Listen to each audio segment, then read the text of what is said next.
Ethan adjusted his tie in the mirror, the silk slipping through his fingers like a fleeting promise. His reflection stared back, sharp-jawed and hollow-eyed, a man who had spent years building a life that now teetered on the edge of collapse. Downstairs, Ava was in the kitchen, her laughter floating up through the house, bright and brittle, as if she could will their fractured marriage whole again.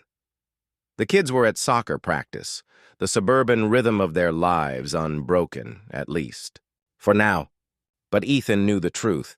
Their carefully curated world was unraveling, thread by thread, and it all started with Chloe. Ava had suggested it first, months ago, her voice low and teasing over a bottle of Merlot. Their marriage had grown stale, the spark dulled by routine, and she proposed something daring to reignite it. A threesome. Ethan had laughed, thinking it a joke, but Ava's eyes held a glint of seriousness, a hunger he hadn't seen in years. He agreed, partly out of curiosity, partly out of fear that saying no would push her further away. They found Chloe on an app, her profile a mix of mystery and allure, her smile promising both danger and delight. When they met her at a dimly lit bar, Ethan felt a jolt, not just of attraction, but of unease. Chloe was magnetic, her presence filling the room, and Ava was captivated from the start. The first night was electric. In a hotel room with heavy curtains and soft sheets, they crossed boundaries Ethan hadn't known existed. Chloe moved with confidence, her touch igniting something primal in Ava, and Ethan watched, caught between arousal and a strange sense of detachment. It was thrilling, yes, but it left a residue of doubt. Ava seemed different afterward, her smiles sharper, her gaze drifting to her phone where Chloe's messages lit up the screen.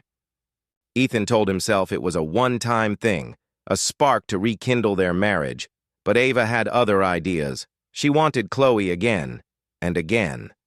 What began as an experiment became a ritual, their suburban home a stage for stolen nights when the kids were asleep or away.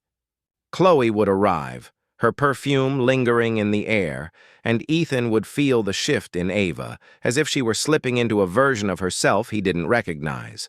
He played along, driven by the thrill and the fear of losing her. But each encounter left him more unsettled. Ava's laughter grew wilder, her touch hungrier, and Chloe seemed to revel in it, her eyes locking onto Ethan's with a knowing smirk, as if she saw the cracks in him widening. Ethan tried to talk to Ava, late at night when the house was quiet. He sat on the edge of their bed, his voice low, asking if this was still about them or if it had become something else. Ava brushed him off, her words sharp and dismissive, saying he was overthinking it, that Chloe was just fun, a way to keep things alive. But her phone buzzed constantly, Chloe's name flashing, and Ethan's stomach twisted. He started noticing things. Ava's late nights at work that didn't add up, her sudden trips to the city, the way she'd linger in the shower as if washing away secrets. He checked her phone once, hating himself for it, and found messages that made his blood run cold. Ava wasn't just indulging, she was obsessed. Chloe was everywhere now, a shadow in their lives.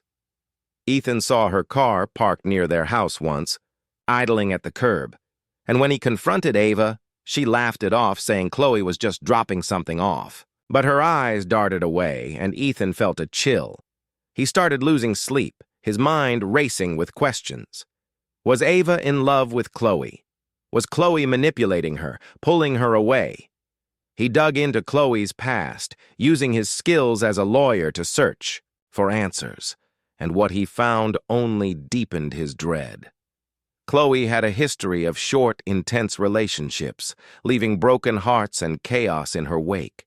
She wasn't just a lover, she was a storm. Ethan's anxiety grew, a constant hum beneath his polished exterior. At the office, he snapped at colleagues, his focus slipping as he imagined Ava and Chloe together, laughing at him, plotting to dismantle the life he'd built. He pictured the kids, oblivious to the fracture in their family, and his chest tightened. with guilt. He had to act, to pull Ava back before it was too late. But every attempt to talk ended in a fight. Ava accused him of being controlling, her voice rising, saying he was the one ruining things by not embracing what they had. Ethan felt trapped, caught in a game he didn't understand, with rules Chloe seemed to write. One night, it came to a head. Chloe was over. The three of them tangled in the guest room, the air thick with tension. Ethan watched Ava, her face alight with a passion that felt foreign, and something snapped. He pulled away, his voice shaking as he demanded to know what was happening, what Chloe meant to her. Ava froze, her eyes flashing with anger, but Chloe just smiled, cool and unruffled, saying Ethan needed to relax. That jealousy didn't suit him. The words cut deep, and Ethan stormed out, his heart pounding, knowing he was losing her. He didn't go far, just to the backyard, where the night air was cool and the stars indifferent. He sat on the patio, his mind a tangle of fear and fury, and that's when he heard it. Ava's voice, sharp and pleading, coming from inside. He crept back to the window, peering through the gap in the curtains, and saw Ava and Chloe arguing. Ava was crying, her hands gesturing wildly while Chloe stood calm, her voice low and cutting. Ethan couldn't hear the words, but the scene was clear. Chloe had a hold on Ava, one Ethan didn't know how to break. He confronted Ava the next morning after Chloe had left, his voice steady despite the storm inside him. He laid it all out, his fears, his discoveries about Chloe, his desperation to save their family.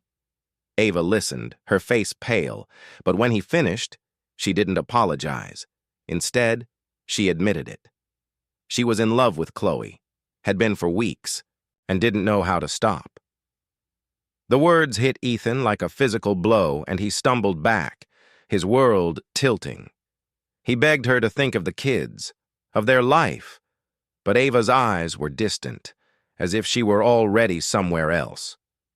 Ethan didn't know what to do, but he couldn't let it go on. He started watching Chloe, tracking her movements, looking for leverage.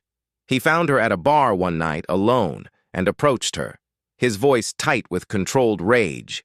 He told her to leave Ava alone, to disappear. But Chloe just laughed, her eyes cold, saying Ava would come to her no matter what he did. Ethan felt a surge of helplessness, the kind that makes a man reckless, and for a moment he imagined doing something drastic, something final. But he walked away, his hands shaking, knowing he wasn't that man. Not yet. Back home, Ava was different, quieter, as if Chloe's grip was tightening. Ethan tried to act normal for the kids, pasting on a smile as he helped with homework. But his mind was elsewhere, spinning through options. He considered leaving, taking the kids, but the thought of tearing their family apart was unbearable. He hired a private investigator, someone discreet, to dig deeper into Chloe, hoping for something to use against her.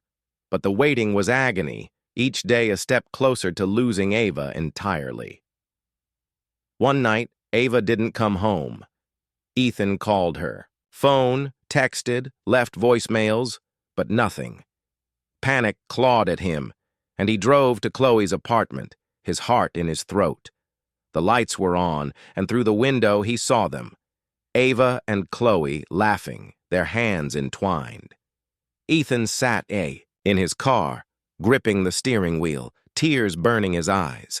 He didn't know if he was more angry or afraid, but one thing was burning his eyes.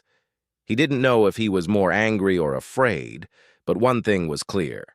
This wasn't just about saving his marriage anymore. It was about saving Ava from herself, from Chloe, from the chaos threatening to swallow them all. He didn't confront them. Not then. Instead, he drove home, the empty house echoing his dread. The kids were asleep, unaware of the storm brewing, and Ethan sat in the dark, planning his next move. He didn't know how it would end, but he knew he couldn't stop fighting. Not while there was still a chance to pull Ava back. Chloe might have her now, but Ethan had something she didn't. Years of love, a family, a life worth saving, and he'd be damned if he let it all slip away without a fight.